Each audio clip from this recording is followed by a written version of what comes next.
મહેસાણાથી સમાચાર મળ્યા છે કે જિલ્લામાં મોટી કાર્યવાહી સામે આવી છે, જ્યાં વિસનગર તાલુકાના ભાંડુ ગામ નજીકથી પોલીસે પિસ્તોલ અને 9 રાઉન્ડ સાથે 4 શખ્સોને ઝડપી લીધા છે। આ તમામ શખ્સોએ અમદાવાદના કાલુપુર વિસ્તારમાં 50 લાખની લૂંટનો પ્લાન તૈયાર કર્યો હતો, પરંતુ નંબર પ્લેટ વિના બાઇક લઈને શંકાસ્પદ રીતે ફરતા હોવાથી પોલીસ ચકાસણી દરમિયાન આખો ભાંડો ફૂટી ગયો હતો। રાજસ્થાનના ઠાકોર ગણપત રામકરણ સહિત 4 શખ્સોને લૂંટને અંજામ આપે તે પહેલા જ પોલીસે દબોચી લીધા છે।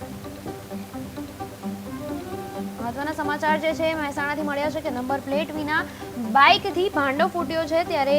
રાજસ્થાનની ગેંગનો ખતરનાક પ્લાન જે છે એ ઉઘાડાયો છે અને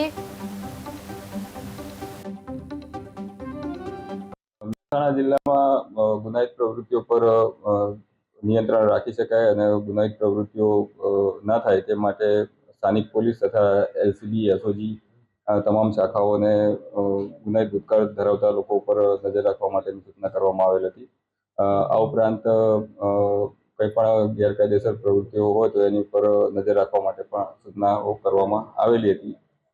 જે અનુસંધાને તમામ ટીમો કામે લાગેલી હતી। આ દરમિયાન અમારા એલસીબી પીએસઆઈ એમડી ડાભી તથા એએસઆઈ ડાયાભાઈ છે, એમને ખાનગી રાહે બાતમી મળેલી કે ભાંડુ ગામના ગેટ પાસે 4 માણસો એક મોટરસાયકલ લઈને બેઠેલા છે અને કંઈક કોઈ જગ્યાએ લૂંટ કરવાની લૂંટનો બનાવ છે અને અંજામ આપવાની કંઈક આયોજન થઈ રહ્યું હોય તેવું ધ્યાને આવેલ।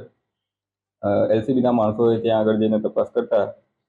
જે એક બાઇક મળી આવેલું તે પણ